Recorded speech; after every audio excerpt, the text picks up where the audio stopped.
Well, the people in power, whether red or blue, they could not care less about Texas, me and you. They created this give me country that don't value hard work. For a Texan to survive, all we need are some seeds and dirt. Texan rise, don't you hear your call? Got to save your country, for it's long gone. Texan rise, don't you hear your call? Got to save your country, for it's long gone.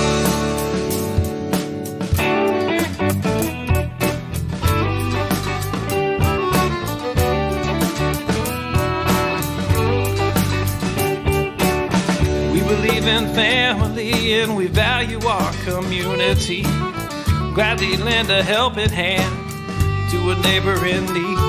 And we don't believe that government should provide for all of society's needs. No, it's the pride of a Texan to give to others voluntarily. Texan rise, don't you hear your call? Gotta save your country, for it's long gone. Texan rise, don't you hear your call? Gotta save your country, for it's long gone.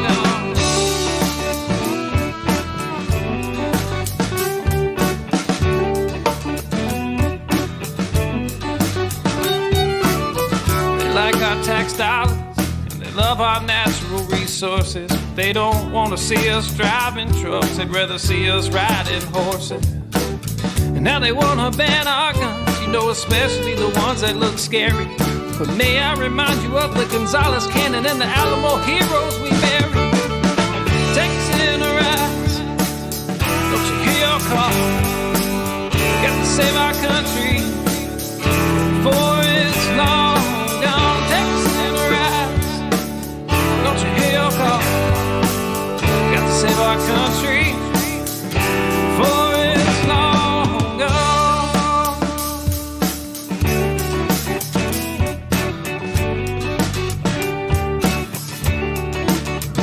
This last verse is straight from the Texas Constitution, Article 1, Section 1 and 2.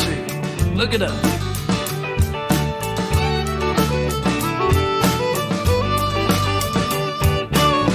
Texas is an independent state, yet presently we suffer. We no longer possess the right to locally self-govern. And now it's time as a people in which all political power is inherent. And in such manner we find expedient, we reform or abolish our government. I said, Texan rise, don't you hear your call? Got to save your country, for it's long gone. Texan rise, don't you hear your call? Got to save your country, for it's long gone.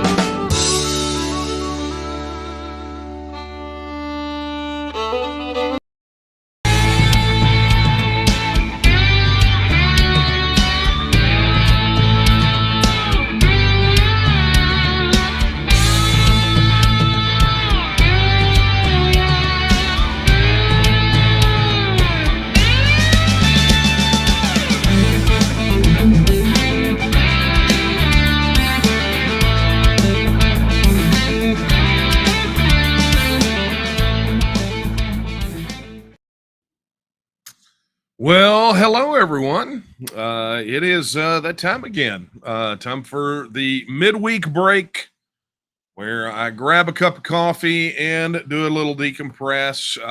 Thanks for joining me tonight on this late night coffee talk. For those of you that this is your first time, I'm Daniel Miller, president of the Texas Nationalist Movement, and this is a late night coffee talk. Not as late as it probably should be to be considered late night, but, you know, folks got to get up, go to work in the morning. So this is the time that we're doing this. And I want to thank you so much for carving the time out and visiting with us tonight. This is going to be, I suspect we're going to have a really, really, really good time tonight. I was perusing we got started and I see some rowdiness happening and I'm totally cool with that, right? We're going to decompress. Let's decompress together, right? So let me tell you what, let me go ahead and get a little of the business out of the way. If you were joining us on either of the YouTube channels or on the Facebook pages, chat is active. So drop your comments or your chats in there and ask your questions, right? I take live questions. Matter of fact, some of you have already been asking some.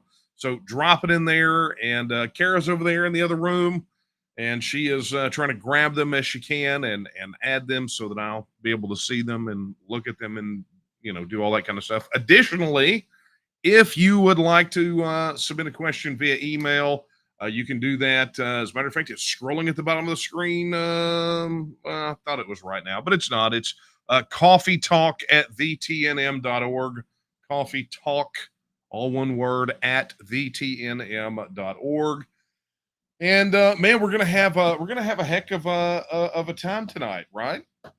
I've got some follow-ups from last week. A question or a couple questions that were asked last week that we didn't get to. I wasn't really prepped for it.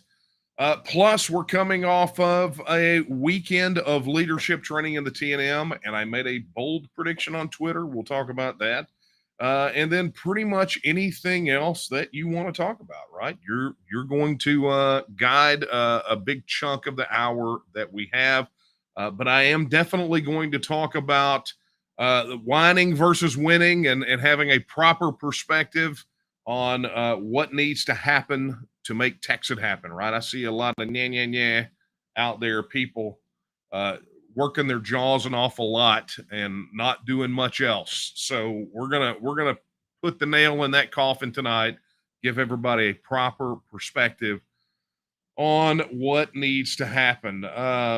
So man, look at this. You guys are sounding off. Let's go through a few of these really quickly. Just to say some howdies, right? Greg is checking in from Murchison. Hey Greg, how are you? Thanks for tuning in tonight. And we've got here there's Christina Drury, our local coordinator there in Tyler. Thanks for joining us tonight, Christina. You're doing a phenomenal job. And then here we go. Here's Grosbeck, one of our brand new local coordinators, Brian Fitzgerald in Grosbeck. Hey, make sure if you are in Grosbeck to reach out. Brian just came on board as a local coordinator and is looking for anyone in the Grosbeck area to get involved. And so, Brian, welcome to the team. Here we go. Here is, let's see, Rosso, Texas. Hello from Irving, Texas. Proud supporter of Texas independence. God bless our country. Amen. Someone who knows that our country is Texas. Gotta love that. Michael out there, one of our LCs in Midland, man. Thanks for joining us tonight. And then, of course, the wonderful Sonneteer. Hello from Canton. Thank you for your shout out to all the other Texiteers. We're everywhere. And look at this. Let's look here. Oh, here we go. Look, here's a check-in from Lago Vista. Jack, thank you for checking in. Really do appreciate you. And, of course, here you go. Diana there in Abilene. Lee Jacobson. Hope you're paying attention. Lee Jacobson is our LC there in Abilene. So hopefully you guys are getting all plugged in to everything that's going on. Look, man, we got local groups spinning up all over the place. That's what led me to make that prediction and tweet it out to say by the end of the year, I predict that the TNM will have a larger field organization than the Republican Party of Texas and or the Democratic Party of Texas. And I'd say that we're well on our way. By the way, hey, like this new mug. I got this at Prasix right on the way back from leadership training. It's pretty awesome. Come and take it, flag, the whole 9 yards. All right. So, really quickly, let's touch back to something we talked about. Someone last week asked if the TNM was going to run radio ads, and I said that we had. Some people, we ran them in a ton of major markets back when the bill was back during the legislative session. And I did not have it because I wasn't expecting that question. I didn't have it to play for you guys, but I went ahead and grabbed it. It's real short. I'm going to go ahead and give it to you. Here it is. Stand up, Texas. There comes a time in one's life where you have to take a stand for what you believe in. To stand for what you know in your heart is right. For yourself, for your children, for your grandchildren. As Texans, we are in a fight for our independence and the promise of freedom that Texas was built upon. And it's that very freedom that is being stripped away from us right now. As brothers, sisters, business owners, employees, students, we are all in this fight together. It's time to take a stand, Texas. We are an organization of nearly 400,000 Texans who are pushing for Texit and our freedom, our independence. Join us. Let's stand together. Visit texitnow.org. That's texitnow.org. Paid for by the Texas Nationalist Movement.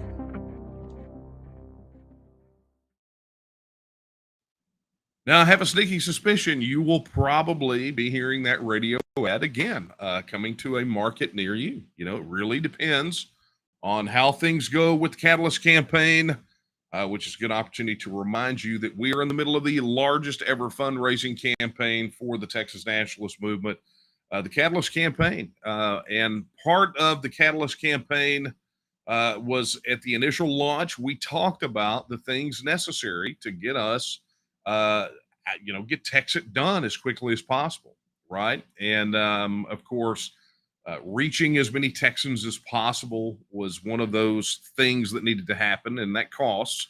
So we invited people to become the catalyst that sped everything up and made it happen. So you can check it out right now, tnm.me/catalyst, or click on any of the donation links on the website at tnm.me. Take you there with full information so you can know what's going on with the Catalyst campaign and what we're offering, what you get, everything else. And we had a big briefing when we launched the Catalyst campaign to talk about and really put into perspective what's happening here. One of the things that you will recall in this book, which if you have not read it, you ought to. I'm not hawking books. Go borrow it from somebody. I don't care how you do it, but go read it. And you will understand, as in the section where I talk about the things that are keeping Texit from happening, right? Those things that are keeping it from happening. Political amateurism is one of them. And it really, at the root of political amateurism, is a lack of proper perspective, right? There are people out there. Now, I know you're going to have a hard time believing me on this one, right? So just bear with me. There are literally people out there who have absolutely no real idea of how this stuff works, right? So a good example, we have seen some people wanting to take a few little pot shots at what we're doing because they think we're doing nothing, right? That we're not making it happen. Okay. Now, let me tell you, that section in the book was literally written after something very similar to that happened, right? We're not making any progress. Nothing's happening. What they're saying is they're doing nothing and they're projecting that nothing on us, right? But so what they decided to do is, well, we're going to go do our own thing. And then they get into the nitty gritty of it and realize that they are not properly equipped because they didn't start with a real perspective, right? All of these things that people see that the TNM does, to some people, are just magic, right? Just magic. You go to your computer and you type in tnm.me and stuff magically appears, and all of that research just magically happened, right? It was just downloaded out of the ether and just kind of spread it, and when we shut down the switchboards at the Capitol, that just magically happens. maybe it's a technical glitch on their end, or, doing things like registering supporters and making sure that we're ready to get out the vote. That's just magic, right? I mean, we might as well put on a voodoo headdress and dance around a campfire for all these guys. So, they get this impression that, well, it's just not happening fast enough. Well, sometimes when things aren't happening fast enough, it's not just everybody else that's the problem. It might be you that's the problem, right? And the idea, so I adopted a philosophy many years ago where people, when they complained about how we were doing it or what we were doing, I would say, okay, so what would you do differently? What is your standard, right? What would you do differently?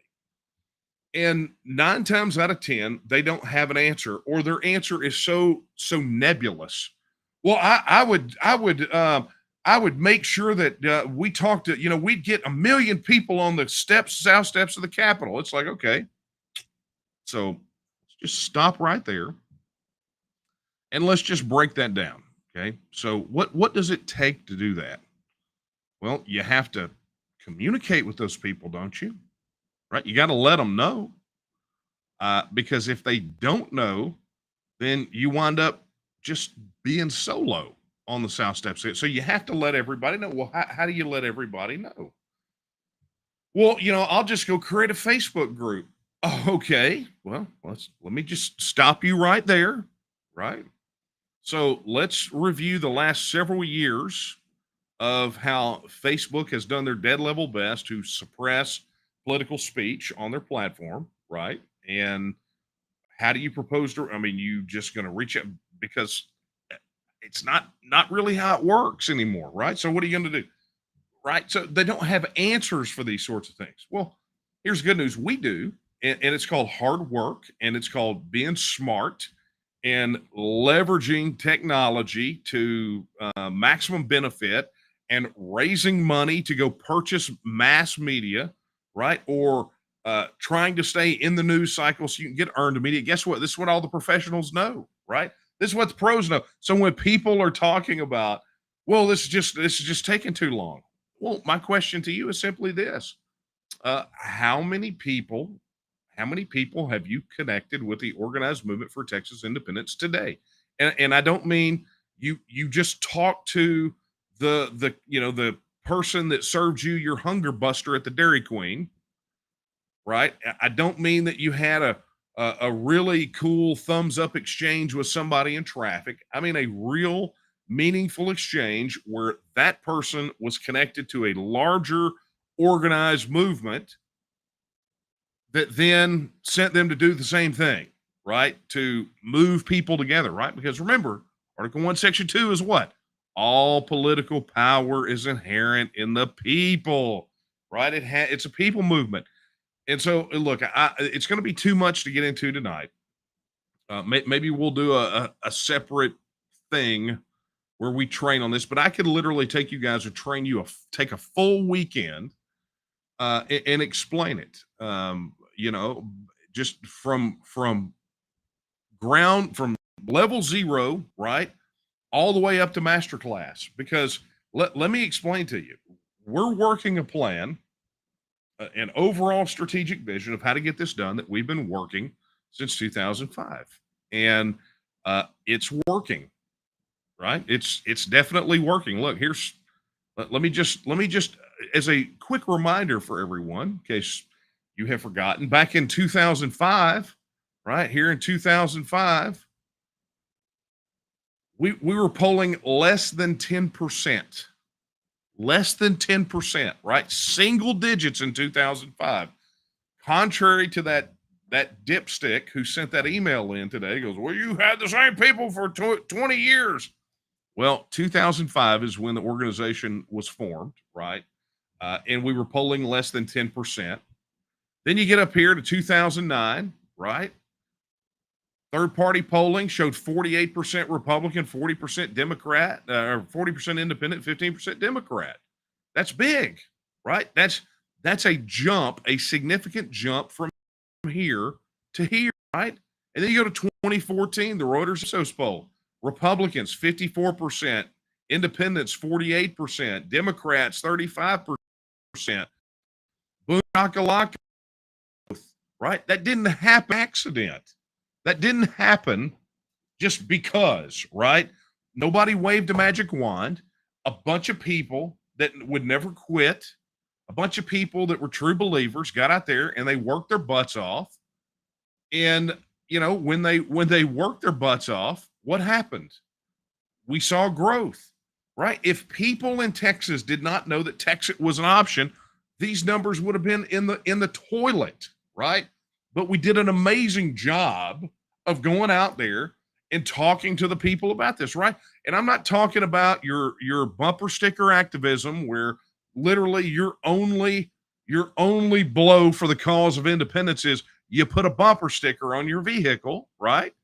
We're talking about real on the ground education, connecting with voters, building the organization, and boom, what happens? 2020, 66% of likely voters would vote for Texas. You think that crap happened by accident? I mean, do you honestly think for a moment that just sort of happened? Because you have to remember in 2005, the reason it polled in single digits was that no one hardly here in Texas believed it was even possible to do what we're talking about doing. No one believed it was possible. I told the leadership folks at the event this weekend, and I'm going to talk about that here in a minute. But I told them this last weekend, the biggest opposition that we had for many years was self-confidence, right? And I know that's very difficult to believe because everybody thinks Texans are proud and brash, but when it came to the issue of self-government, everybody got super bashful all of a sudden, right? Oh, I don't know that we can do that. Isn't that unconstitutional? Oh, I think it's illegal. Ah. Their self-confidence was in the toilet. We had to do an awful lot of pleading and cajoling and educating people to even get them to the point to understand how real of an issue this was. And what's reality, right? What does reality look like? Well, reality is 66% of likely voters would vote yes, right? So what do we have to do to get that vote?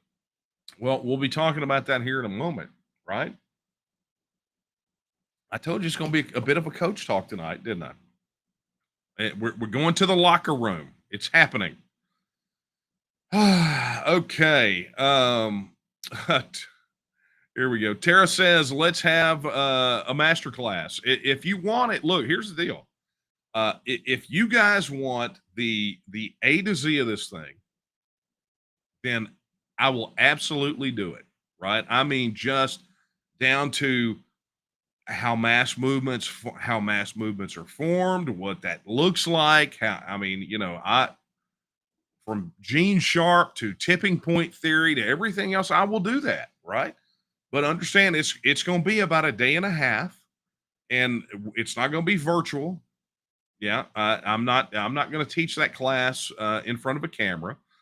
We'll just go get a meeting room somewhere and we'll go make that happen. But I'm not going to do it unless y'all want it to happen. So if you want it to happen, that's easy enough. You just let me know, not in the chat. You guys drop me emails and let me know, and we'll get it on the books. We will make it happen, right?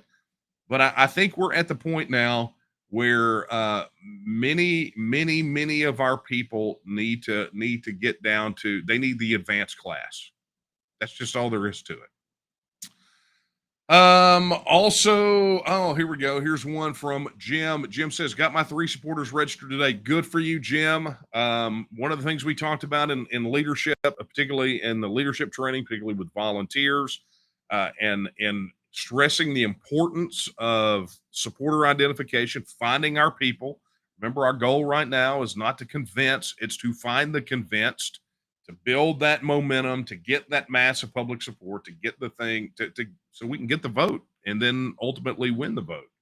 And so one of the challenges that was issued out, I think Daphne Armour issued that challenge out, was say, look, go find 3 people each day. Go get them, Tiger. Okay.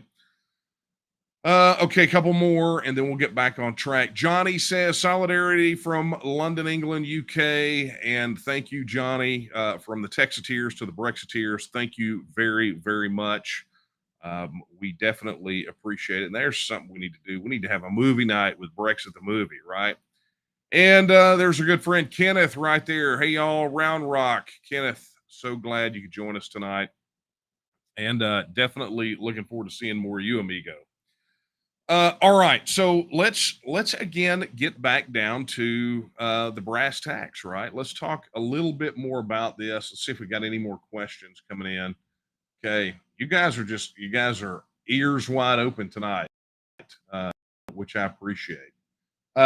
So just a quick review, right? So you guys understand this.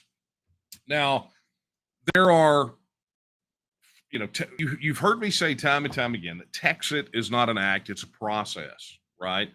That Texit really began the day that the organization was formed, right? So when people say, when's Texit going to happen, or it'll never happen, I tell them, look, it's happening right now, right? That's because Texit is a process.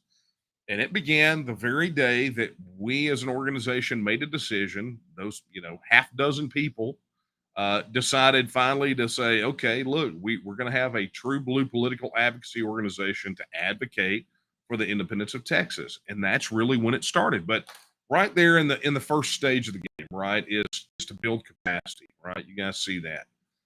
And what is capacity building? Well, what that effectively means is what you hear us say all the time, which is this is a people movement. We have to go find people. Right now, we're not looking to convince. We're looking for convinced. We're looking for Texans who are ready to see Texas become a self-governing independent nation among nations, right? And to connect them with the organization, because it's not enough to have sentiment, right? You have to do the things necessary, right? You have to build that strength. You have to build that size. You have to build that organizational capacity to effectively take it to the next stage, which is to get a Texit vote, right? There's that picture right there is interesting. That's Steve Toth actually signing on to the Texas Independence Referendum Act last session, right? But once you build capacity, you're effectively building political capital, and you have to leverage that to get the Texas legislation passed, right? Filing it's one thing, but ultimately we have to get the vote, which means we have to get the bill filed, we have to get the bill passed, and then we move on to the next stage, which is to win the Texas vote, right? To mobilize those very same people so that we can win the referendum. Some people may say, well, look, we already have 66% support. Why do you got to mobilize them? Well, it's important, right? Again, just because someone gives you their voting intention doesn't mean they'll get out of the house and go vote. How many people do you know that have told you how they're going to vote, who they're leaning toward, everything else, and don't bother to get out of the house in the 2 weeks of early voting or on election day? They just skip it because they got a ton of other things to come on. So having the ability to mobilize those voters is super important. But then what happens after you win, right? Well, we have to secure Texas, right? I'm sure our buddy there in the UK can tell us the dangers of having anti-exit politicians at the helm after you have secured a vote on exiting. Theresa May much? You got to bounce the remainers. And if you don't hold their feet to the fire by utilizing that same exact political capital that you built through the previous 3 stages, you're at risk of losing all the benefits that you get from exit. So it's basically build the mass of people, use that mass of people to force a Texit vote, then use those same people to win the Texit vote, and then use those same people to ensure that Texit gets done. I mean, it's a pretty straightforward proposition, right? So what does that tell you? The more people that we build, the more people that we identify, the larger that number on the front page of the website is, the higher the probability that we get and win a Texas vote much sooner, right? That number, once it hits a critical mass, it's almost practically inevitability. But the question is, do you want a long time frame or a short time frame? So I say all this to anyone out there who's concerned about the length of time that it's taking. Well, are you doing the things necessary? Because if I go back and I look at this and I say, okay, in that first phase, it's about building capacity. Are you connecting Texas voters with the organization? Because if you're not, then it's no wonder it's taking so long, right? What is your grand plan, right? If all political power is inherent in the people, right? If Article 1, Section 2 is a thing, and you believe in the Texas Bill of Rights, like you say you do, and you're angry at elected officials in Austin who ignore Article 1, Section 2, then how is your position morally distinguished from theirs? If they ignore it by not giving us the vote, and you ignore it by ignoring the people part of the equation, then it is functionally no different, right? So understand that for us, we must absolutely 100% win the people. And you do that not just by bumper sticker activism, it's what I tried to talk about in the book, and some people didn't understand. Definitely ways to tell me that you didn't read the book without telling me you didn't read the book is by missing this fundamental piece of the puzzle. Is your personal activity is such a key component of this. If you want to tell me that you didn't, or you maybe skipped over that chapter or whatever, all you have to do is ask me why, or complain that it's taking so long.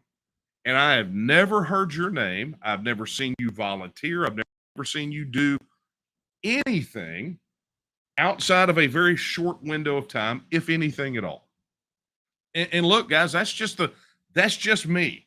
That's gonna, if that steps on some toes, I can't help it, right? That is the reality. That is the reality that we deal with, right? Anyone out there who believes that these things happen by magic or the power of wishes, they are ignoring reality. And reality is that mass political movements or people movements that are forcing change don't happen in a vacuum. And let me tell you something. You want to know who understands that? The opposition, the progressives, the they understand how that works. And they beat us over the head with it all the time. You know, it's Benjamin Franklin. You cannot be expected to be transported from tyranny to liberty on a feather bed. Nobody's going to come hoist your butt up on a bed like Pharaoh and carry you through the streets to victory. It's just not the way it is. And I don't think any of us really want it to be that way. I know you don't. I know I don't. I don't want to be given independence. I want to work for it. I want to sacrifice for it. I want it to have real, true meaning. And, and I think that, frankly, one of the reasons that I encourage everyone to go participate in our Alamo March that we do the second Saturday of every month and have for over 12 years is so that they can reconnect with what real sacrifice looks like, right? So let me just kind of wind this back. We did our leadership training for local coordinators, district directors. We were down in San Antonio. And first and foremost, a shout out to the staff at the hotel. Roland was there. I think it was Hyatt Place where we had the training. But that staff down there, look, I'm gonna brag on y'all. Okay, I'm gonna brag on y'all a lot. So one of the managers came to Kara after the weekend and talked to her, and talked to Daphne too, right? That they heard this from multiple sources. talked about how they were amazed that our people cleaned up the room themselves. Everyone was super polite. Everyone was, I mean, just so they could not brag enough about how well our leadership, how considerate they were, how well everyone did. They said no one has ever been like y'all. No one. Of all the people that have gone there and rented out meeting space they've had to deal with, they said that no one has shown the level of class that our people did. So bravo to all of you that participated. Thank you.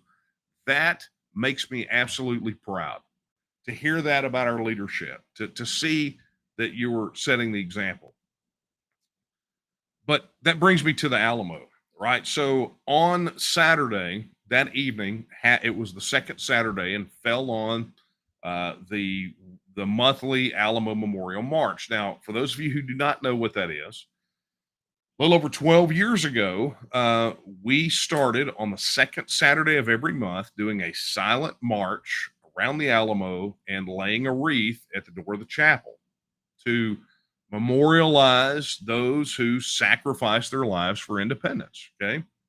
And it started off at a time when the Alamo it seemed like it was under constant attack, right? The Reimagine the Alamo thing was happening, the UNESCO World Heritage. I mean, it was just, it was just a mess. So we did that not as a protest, right?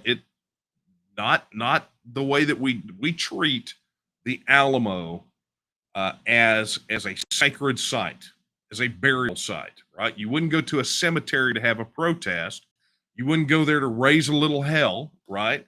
So we have, in our organization, we have an extreme reverence for the site and have done much over the years to maintain that reverence, fighting off things from the city of San Antonio, not just the cenotaph issue where we did participate, but many other things. When the city of San Antonio wanted to sell beer carts and have beer carts selling beer in the plaza, or I mean, there was just Kanye West wanted to debut his video by projecting it on the front of the Alamo Chapel. I mean, those are things that we fought against.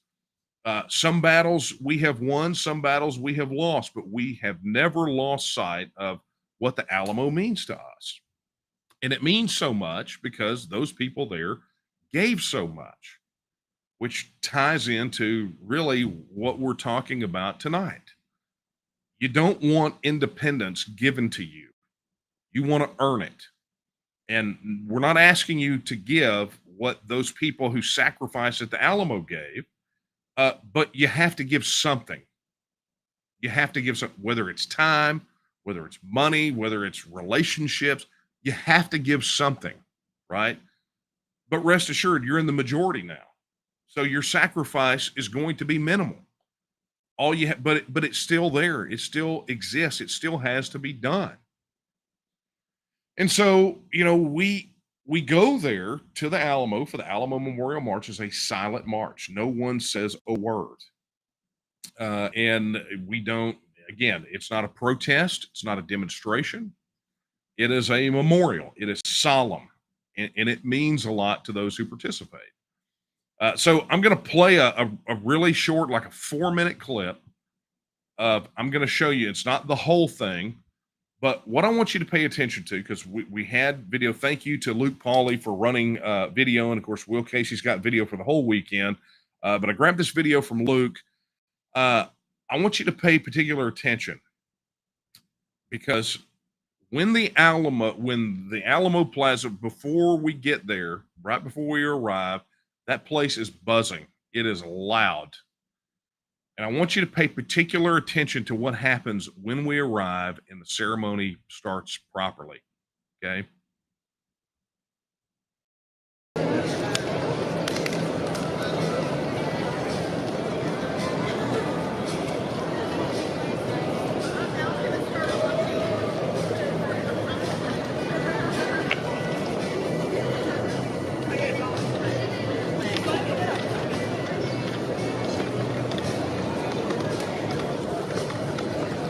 Everybody decided to stand right in the way. Oh no, that group. No, he's trying to get the. Yeah, that group there got right in the. But that's all right. No, it's all right. Okay. I can work around it.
Silent. Absolutely silent. It is a thing to behold. So if you have an opportunity, go participate. Second Saturday of every single solitary month, and we've done it for over 12 years now. So be sure you participate. But you know, it's like I told those folks. Every place you stand on that Alamo footprint, blood was shed for our independence. We're not asking anyone to shed their blood. We're asking them to just do a few things. Open your mouth, talk to people, right? Connect people to the movement. Because if you do not, then the timeline gets long, and I don't think any of us can afford for the timeline to be any longer than it has to be. All right. So before I get to whatever I do, because I'm running out of time, Let me check questions over here really quickly. Boom. All right. So yeah, let's take a few questions. Okay.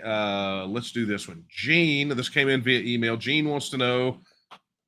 He says his questions about the GOP, Texas GOP. Says my perception is that the Texas GOP is improving, possibly more so than at the national level. Please comment.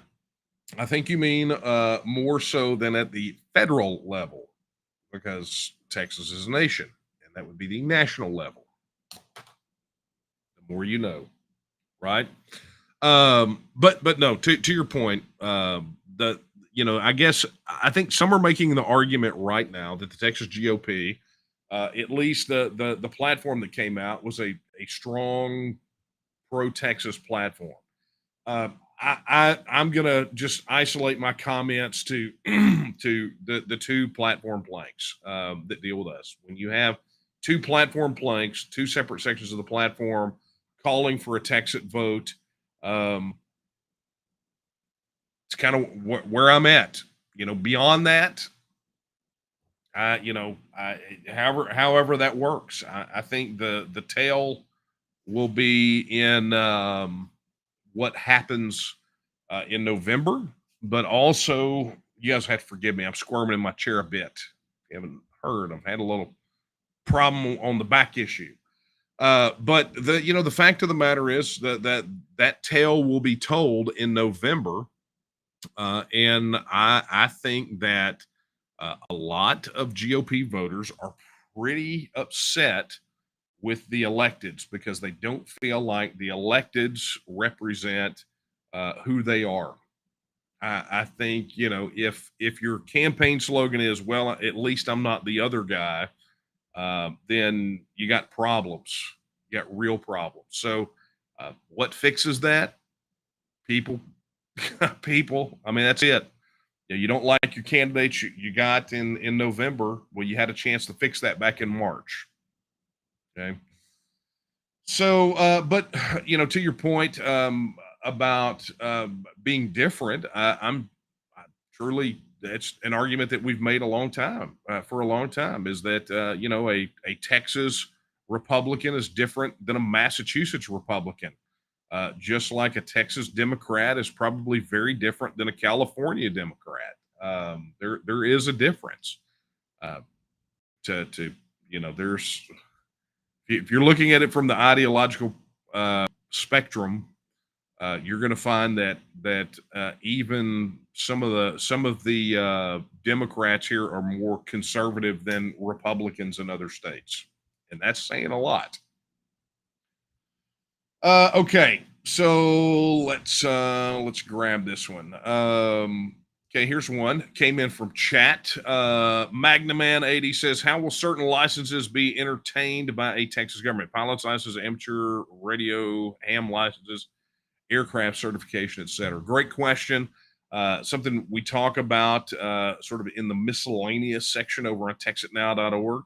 But ultimately, that is a post-Texit question, right? So after the Texit vote, there are four kind of areas that have to be worked: constitutional, statutory, international covenants, treaties, and agreements, and the negotiated issues. And that one that you're talking about is dealt with specifically, really as part of international covenants, treaties, and agreements, and statutory, right? So Texas already has statutory licensing for certain things, frankly, for many things that we ought not have licenses for.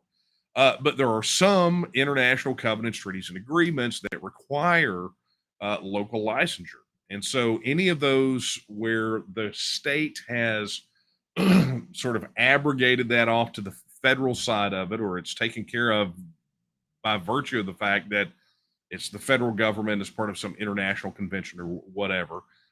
Obviously, Texas would have to handle that, and Texas would do that by statute, just like they do any other licenses. Okay, let's get down. Oh man, we got about 12 minutes left. So let me let me get back over here to where I was because I need to hurry up. Yikes.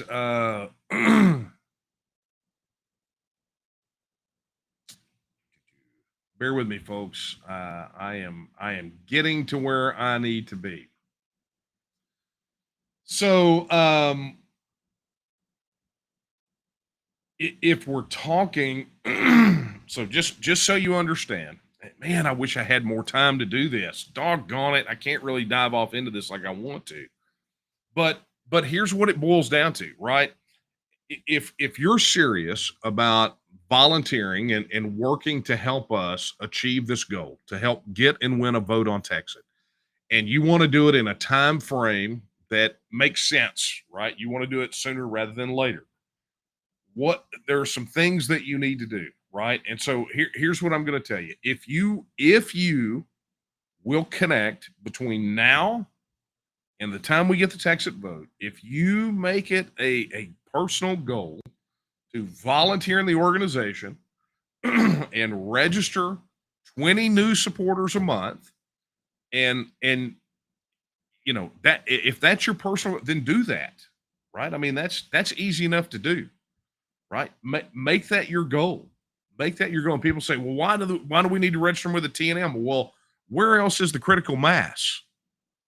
You know, we got almost 500,000 people head start, right? So where else is the critical mass?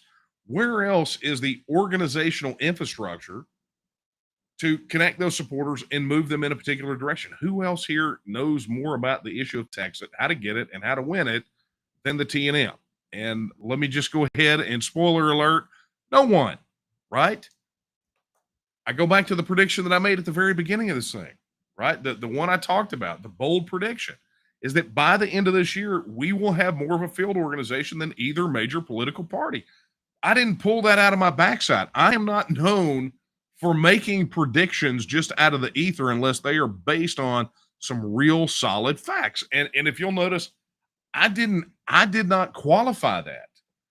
Right? If I make a prediction, I will qualify it and say if X happens and or Y happens, then this is what probably will happen, right? But I'm saying that I believe by the end of this year, we will have a larger field organization than either major political party. And I'm going to tell you, we're well on our way. I mean, when you realize that neither political party has county chairs in all 254 counties, understand that we're well on our way to we're probably about halfway to that point, right? Just with the new people coming on, which reminds me, if I don't talk about this, I'm going to get in trouble. But if you are not in an area where there's a TNM local group, boom, there you go. Organize one, right? You can be part of that group of people like we had in San Antonio training this weekend, right? TNM.me/local. Our goal is no less than 1,000 local groups across Texas. 1,000. Okay, you know how many cities that is, how many little towns? But understand, we have the depth of support, both already registered and those that need to be registered to justify the goal of 1,000 local groups. Whether local groups in very small towns of 10 people, right? Or split into groups of 4 or 5 in some of these major metropolitan areas. We got the people. And the people that we haven't identified yet are in those areas that are just waiting for one of us, waiting for you to come knock that door, make that phone call, have that conversation at the gas pump, wherever it is. They're waiting for you. They're waiting for us. 66%. You want an idea of what that number looks like? I'm gonna break it down. Here we go. Are you ready? I wish I had a drum roll. I wish I did. This is about how many, if we're going to win the vote beyond the margin of theft, right, at a 65%, 65-35, but understand among the likely Texas voters at 66%, that means that there are 10 million of us out there right now. 10 million. 10 million Texas nationalists ready to roll, just waiting on you to have that conversation. Yeah, you're going to run into some knotheads. You're going to run into some people that are opposed. You're going to run into some people that are undecided. But understand, they are the minority. The one thing that I drilled into everyone at that training this weekend was simply this.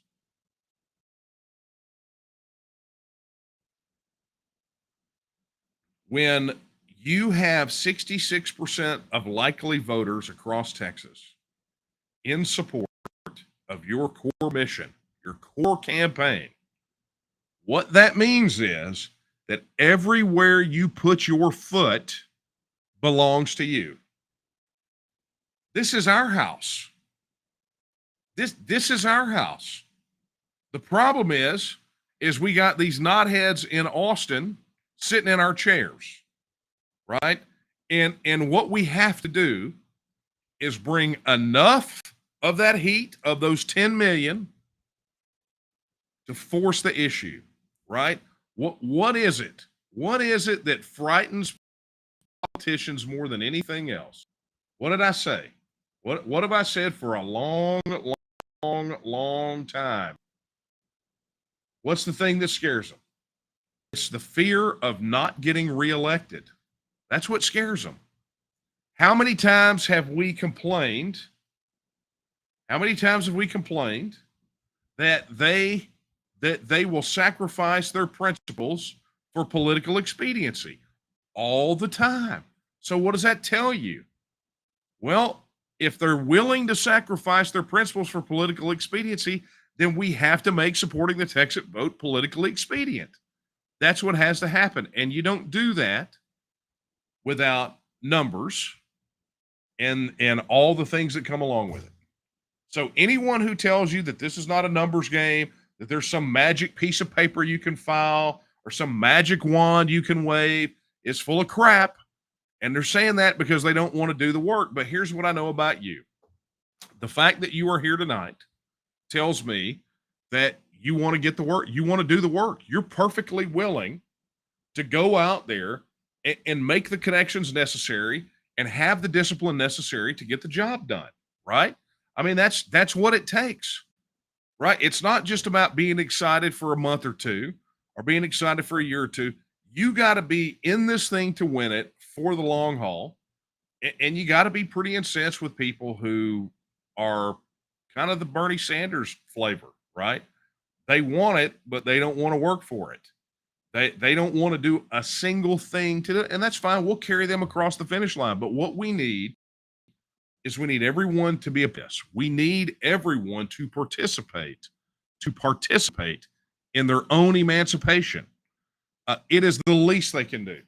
It's the least, right? And frankly, I think it's important for all of us to just really double down on this thing and understand what it's going to take to get it done. And it's about connecting with people. Let me tell you, if you think that I'm blowing smoke up your backside, right? That I'm just on here and I'm having a laugh, right? Coach talk, blah, blah, blah. If you think that's the case, let me just remind you that Beto O'Rourke's campaign knocked 1 million doors in February. They knocked 1 million doors in the shortest month of the year. And if I remember correctly, it was not warm in February. But they shirted up, they showed up, and they did the thing. So don't think that I'm asking you to do anything that the opposition's not already doing and doing very well. And some people may kind of blow it off and say, well, they just hire those people. No, they don't hire all of them. They might hire some people and bring them in on buses for a rally or something like that. But their field volunteer program is enviable. And I'm telling you, if you are not willing to do what the opposition does to keep you from getting what you want, then you are not willing to win. And I want to win. I want to win. I can't say it enough. I want to win. I don't want to lose Texas. I don't want to lose liberty. I don't want to lose freedom. I don't want to lose independence. I don't want to lose another 20 years waiting on this crap to happen because somebody is indecisive or thinks that all this crap is free. I want to win. And you know, if that makes me a jerk, then it makes me a jerk. If wanting to win independence for all of us so bad that I cannot even countenance a loss makes me some kind of jerk, then so be it. I'll just wear the hat. It'll say jerk right across it. Right? People think I'm crazy for sticking this out and being so hardcore. Trust and believe. In comparison to the craziness that is being prepared for us if we lose, I'm the sanest man in the room. But I want it badly. I want it badly for me. I want it badly for you. To the point that here I am. It's a Wednesday night, and I'm having a coffee break at 9 o'clock because I still have tons more work to do when this is all over with. Because I care about Texas, and I care about you. I want you to be free. I want you to live in a self-governing, independent nation of Texas. I want that for you. But I can't want it bad enough for the both of us. And so, look, I ask you tonight to take an opportunity to reconnect with reality, to understand the work that's going to have to go in this, to reach down and rekindle that spirit that we call the Texian spirit, and understand that the victory is ours for the taking. 66%. You can't throw a rock without hitting another Texas supporter. But all you have to do is reach out and make that connection. Make that connection. To do the thing that is so hard in this era of digital this and digital that is making that personal connection. You do that, and we win. And I want us to win. So, with that, as we wrap this thing up tonight, I want to thank you all very much. I wish, don't forget, send me the email about the masterclass if you want it. Let me know. If you were not already a member of the Texas Nationalist Movement, I'm going to invite you to join tonight. Head over to tnm.me/join. That's tnm.me/join.